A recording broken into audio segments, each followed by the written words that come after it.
যে এই সনদ জুলাই সনদের জন্য যে আলোচনা হচ্ছে, যাতে আগামী নির্বাচনটা এই জুলাই সনদের ভিত্তিতে হয়, এটা ছিল আমাদের প্রধান। যেহেতু একটা জুলাই বিপ্লব হয়েছে, জুলাই অভ্যুত্থান হয়েছে যে প্রত্যাশার আলোকে, সেই প্রত্যাশার আলোকে এখানে জুলাই সনদ হবে, সনদ আইনি ভিত্তি হবে, সেই সনদের আলোকে নির্বাচন হতে হবে, এটা আমাদের প্রধান দাবি। আরেকটা হলো যে অতীতে বিগত ৫৩ বছর বাংলাদেশে যে নির্বাচন হয়েছে, সমস্যা ছিল নির্বাচন পদ্ধতিতে। এই জন্য আমরা বলেছি যে এই নির্বাচন পদ্ধতি পরিবর্তন করে পিআর পদ্ধতি নির্বাচন ব্যবস্থা আমাদের আগামী জাতীয় নির্বাচনে হতে হবে, যাতে জনগণের শতভাগ ভোটের মূল্যায়িত হয় এবং নির্বাচন সুষ্ঠু, নিরপেক্ষ, শান্তিপূর্ণ হয়। এটা ছিল আমাদের মৌলিক দাবি।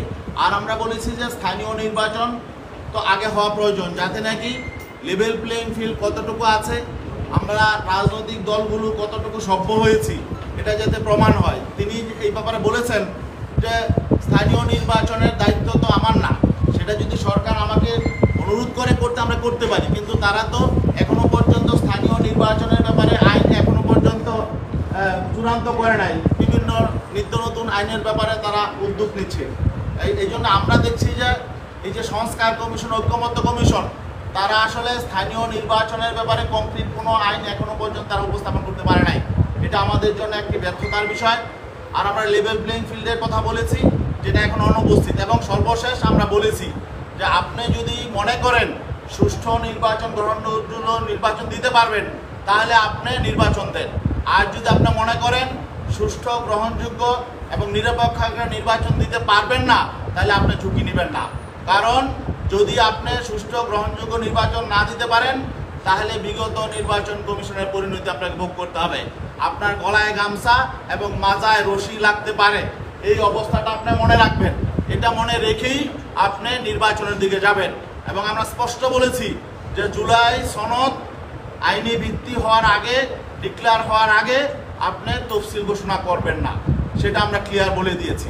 এখন বাকি আমরা কিছু লিখিত প্রস্তাবনা ওনার কাছে পেশ করেছি।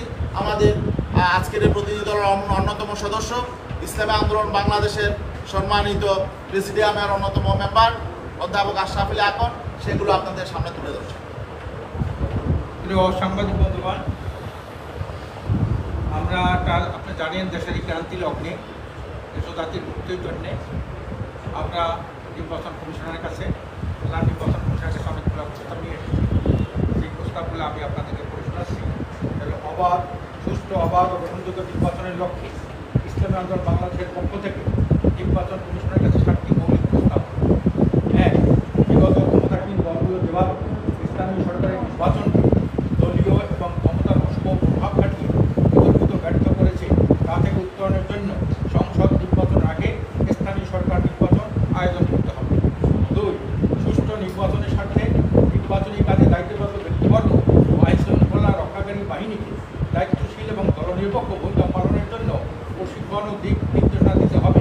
এর ব্যত্যয় হলে তাদেরকে আইনের আওতায় এনে আইনি ব্যবস্থা গ্রহণ করতে হবে। 3. সুষ্ঠু নির্বাচনের স্বার্থে দেশের গৌরব সেনাবাহিনীকে শুধু স্থায়ী ফোর্স হিসেবে নয়, বরং প্রতিটি ভোট কেন্দ্রে সেনা সদস্য মোতায়েনের ব্যবস্থা করতে হবে। 4. জুলাই জাতীয় সনদের আলোকে ও সংস্কারের ভিত্তিতে জাতীয় এবং সকল স্থানীয় নির্বাচন করতে হবে। 5. শতভাগ জনমতের মূল্যায়নের মাধ্যমে একটি কার্যকর সংসদ গঠনের লক্ষ্যে সংখ্যানুপাতিক পদ্ধতি বা পিআর পদ্ধতি নির্বাচনের জন্য কার্যকর ভূমিকা রাখতে হবে। 6.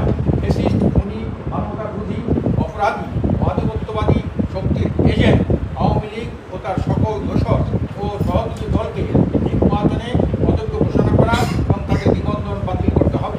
7.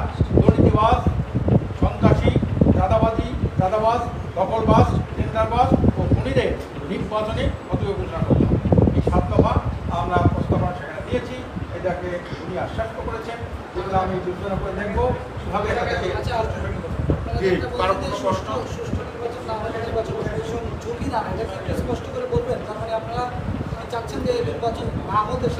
না, অবশ্যই না। আমরা চাচ্ছি, যেহেতু প্রধান উপদেষ্টা বলেছেন একটা ঐতিহাসিক নির্বাচন হবে, স্মরণীয় নির্বাচন হবে, আমরা চাচ্ছি অবশ্যই দীর্ঘদিন যাবৎ মানুষ ভোট দিতে পারছে না, দেশে সুষ্ঠু নির্বাচন নাই, যাতে এই নির্বাচনটা বিতর্কিত না হয়, সুষ্ঠু নিরপেক্ষ নির্বাচন হয়। এবং সেই জন্য যা করণীয়, যাতে নির্বাচন কমিশন এবং অন্তর্বর্তীকালীন সরকার সে ব্যবস্থা নেয়। এর অর্থ এই না যে নির্বাচন হবে না, নির্বাচন তো হতেই হবে, নির্বাচন হতেই হবে, তবে যেন তেন নির্বাচন নয়, আগের মতো প্রহসনের নির্বাচন হয় এবং একতরফা যাতে কোনো দলকে এখানে সুযোগ করে দেওয়া না হয়। এটা হলো আমাদের বক্তব্যের মিনিং। ফেব্রুয়ারির কথা আসতেছে নির্বাচনে, আপনারা কি এই ডেটটা চান যে ফেব্রুয়ারিতে? না, ফেব্রুয়ারির বিষয়টা আমরা যেটা এখানে আমাদের যে দলীয় বক্তব্য, সেটা হলো আমরা কোনো সুনির্দিষ্ট ডেট আমরা বলি নাই, কিন্তু আমাদের কাছে যে বিষয়টা মনে হয়েছে যে এটা একটু ব্যতিক্রম হয়েছে, যে জুলাই সনদের জন্য যে সময় রাজনৈতিক দলগুলো আলোচনায় আছে, জাতীয় ঐক্যমত্য কমিশনে আলোচনা চলছে, এটা চূড়ান্ত হওয়ার আগে প্রধান উপদেষ্টা তিনি নির্বাচনের একটা ডেট ঘোষণা করে দিলেন। এতে করে আমরা মনে করি যে এই জুলাই সনদের এই জাতীয় ঐক্যমত্যের বিষয়টাকে উনি অনেকটাই প্রশ্নবিদ্ধ করে ফেলেছেন।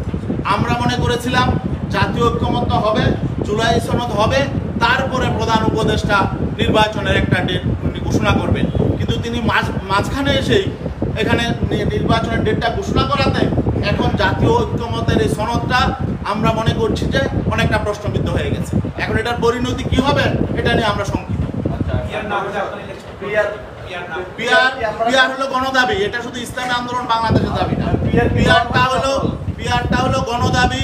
পিআর নিয়ে আমরা এখন মানুষের কাছে যাব, আমরা সর্বাত্মকভাবে চেষ্টা করব যাতে আগামী নির্বাচনটা পিআরের ভিত্তিতে হয়।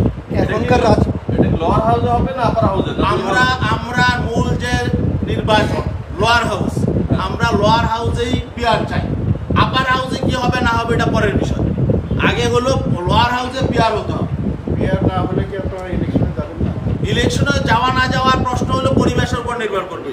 এখানে আমাদের দাবি হলো, জনগণের দাবি হলো পিআর না হলে এখানে সুষ্ঠু নিরপেক্ষ নির্বাচন হওয়াটা কঠিন। আপনি বললেন এখনো লেভেল প্লেইং ফিল্ড অনুপস্থিত, এই কথার জবাবে সিইসি স্যার কি বলছেন? তিনি বলেছেন এখন তো আইন শৃঙ্খলার দায়িত্ব আমাদের না, এখন যে পরিবেশ আছে তিনি বলছেন যখন তফসিল ঘোষণা হবে তখন ওনার দায়িত্ব চলে আসবে, এখানে আইন শৃঙ্খলা পরিস্থিতি সহ সার্বিক পরিস্থিতি নিয়ন্ত্রণের দায়িত্বটা ওনার নির্বাচন কমিশন হাতে চলে আসবে। উনি আমাদেরকে আশ্বস্ত করেছেন তখন তিনি ভালো পরিবেশ করার চেষ্টা করবেন। আপনারা নির্বাচন পেছানোর নিয়ে কোনো কথা বলেছেন কিনা? না, নির্বাচন পেছানো আগানোর বিষয়টা আমাদের না, আমরা একটা মিনিংফুল নির্বাচন চাই, ক্রেডিবল নির্বাচন চাই, এই জন্য যা করণীয় সেটা আমরা করতে বলেছি। এখনকার যে অবস্থা, রাজনৈতিক যে সংস্কার, এই সংস্কার অনুযায়ী কি ফেব্রুয়ারি থেকে নির্বাচন সম্ভব হবে বলে মনে করেন কিনা? নির্বাচন ফেব্রুয়ারিতে অসম্ভব কেন, ডিসেম্বরেও হতে পারে, কিন্তু নির্বাচনের জন্য যে পরিবেশ দরকার এখনো পর্যন্ত সেই পরিবেশ তৈরি হয় নাই। এবং আমরা যে বলছি পিআরের ভিত্তিতে নির্বাচন হলে, যে কোনো সময় নির্বাচন হলে আমাদের কোনো আপত্তি নেই।